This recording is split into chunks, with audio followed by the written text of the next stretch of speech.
Hey guys, Toby Mathis here, and today we're going to talk about three passive income sources of infinity income and how they can actually make you money throughout your entire lifetime. Like we can make it really, really simple. So, if you need a background on infinity investing, please go to infinityinvesting.com. You can see a whole bunch of information. There's a bunch of free information, and you can actually do a free workshop, including we have on videotape. So you can go look at some past workshops, and so you can learn the system. If you understand infinity investing, it's about not having to work anymore. It's about having passive income sources coming in. The big five ones that we focus on are rents, royalties, dividends, interest, and short-term capital gains by renting your stock portfolio. Explain what kind of those means. The first area that I'm going to focus on today is on your rents. It's just really simple. It's buying real estate and renting it out to third parties to live in it. So you buy residential real estate, and the money that comes back in has to be cash flow positive. So we use a real simple rule in our system that liabilities bleed you, they take money out of your pocket, and assets put money in your pocket. So at the end of the month, you got to look and say, did it take money out of my account or put money in? So if I'm buying real estate, it's cash flow real estate. In other words, I can buy it, and no matter what all my expenses are, whether it's debt, taxes, insurance, property managers, repairs, whatever, that I am making money on it. It's putting money in my pocket. I say monthly, but a lot of these you have to look at it on an annual basis or quarterly basis, because if you buy a house, sometimes you have some initial expenses, but over a year, you want to make sure that it's a positive endeavor. It's putting money in your pocket so that you can live off of it. That's rent. It's I'm leasing it to somebody else. They're paying me for the right to occupy, and it covers not only all the expenses, but then leaves some money left over to put into my pocket so that I could eat. Right. That's it. So rents is always number one from a standpoint of like the first thing you think of. Where people start might be a little different, because real estate, you might be saying, oh, real estate's expensive. I would have to get a loan to get it and everything else. I say, fine. Then where we're always going to start is in something that you can invest in, whether with as little as 30 bucks, right? I could go out and buy a share of a company like, I'll just pick one as an example, but AT&T for 30 bucks is going to have about a 6 to 7% yield, which means I pay $30 and it's going to pay me to own it right now about $2 a year. So for $30, I just traded that in for $2 a year per infinity. Like it should just continue to grow. That should become 205, 210, 215. It's going to grow every year. It's been growing right now for AT&T, has been increasing that payout every year for the last 25 years. So it's just going to keep going. It's a profitable company. It does have some debt, which freaks people out, but debt right now is super, super cheap. So they're looking at it going, hey, it's just going to keep churning out and making money. So it's not high flying. It's not going up in tremendous chunks like let's say in Amazon, but it is very, very stable. And it pays out that first type of income, that dividend. Reason I like dividend income, by the way, is it's treated as long-term capital gains for tax purposes, which means it might be zero taxes for you, depending on what your income is. If you're married filing jointly, you're making less than 80,000, it's no taxes on it, right? It's free as long as for the dividend that comes in below the $80,000 mark. When you go above 80,000, now you're looking at 15%. Still, and that's federal taxes. It's extremely inexpensive to receive that money compared to making money like at a job or something like that. Wages tend to be taxed they are taxed at your highest bracket as the money's come in and keeps coming in, and it's taxed higher and higher up to 37%. Dividends, the maximum tax rate is 20%.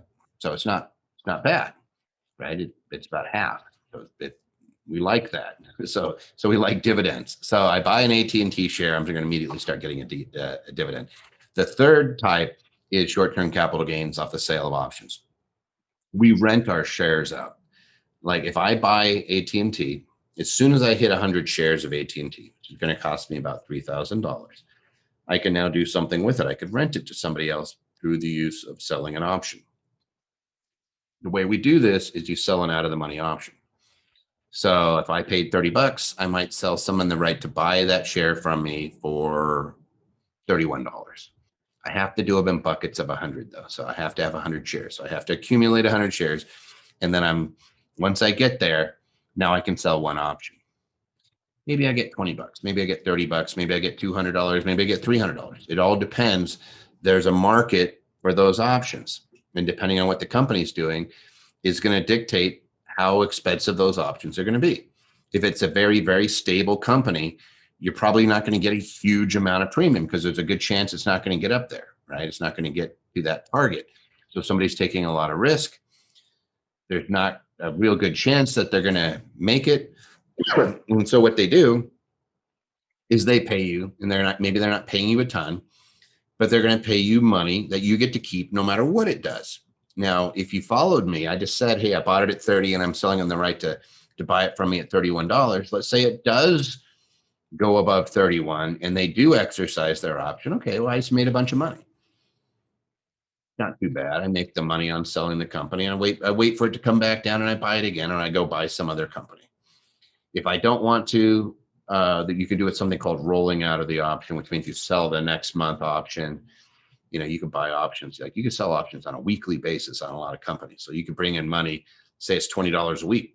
Let's bring in $20 a week after week.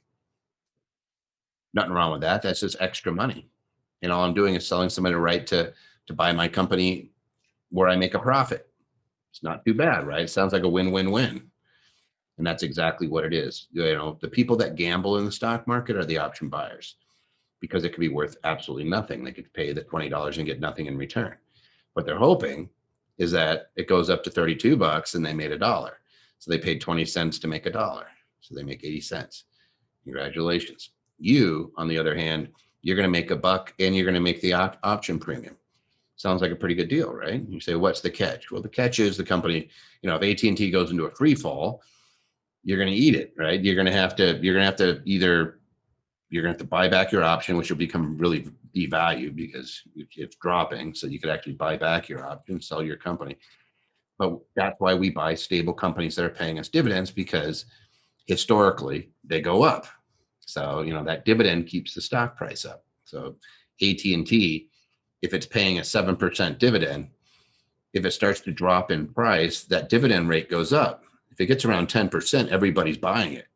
And it's going to push the stock price back up. So they tend to be very, very stable. Like all these companies are stable. They go up. Like I can't think of a single instance where in the last 10 years they're not.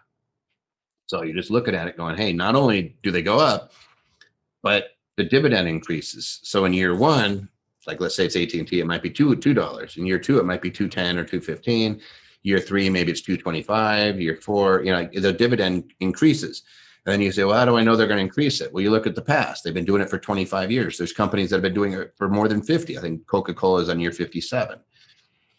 Procter and Gamble 3M, these are all over 50 years. Federal Realty Trust, more than 50 years. Johnson & Johnson, more than 50 years. Walmart, 25 years. Like these companies consistently pay out more money to their shareholders every year just for holding it. And that used to be the strategy in the stock market before we got crazy and started trying to chase after companies all the time that don't pay us anything. The tech stocks really changed the world back in the 90s. I remember I was there because we were working. It used to be a lot more expensive. It used to be about $70 to execute an order in the stock market. Plus, it might be more. And just to buy the shares, if I bought shares, I had to spend a lot of money with my brokerage fees. Now that's zero. I could literally go into to Robinhood, TD Ameritrade, Charles Schwab, and pay nothing. I just buy the shares. So I could buy one share. I could buy a fractional share. I could do all these things to get in and start generating that dividend income. And then when I hit 100 shares, then I can immediately start making that short-term capital gains on selling the options. And so those are the three income sources that we want to hit today: rents, dividends, short-term capital gains. You've hit 3 out of the 5. If you're doing that, you're going to see magic things happen. You no longer have to work for it. You're just sitting there in control. They're your little gold soldiers out there going battle and bringing home more gold. That's what they're doing. They're just bringing more wealth home, whether you're sleeping, whether you're in Fahiti, whether you're on 20 vacations a year, it doesn't matter. Those assets are out there working for you. And that's what we care about in Infinity Investing.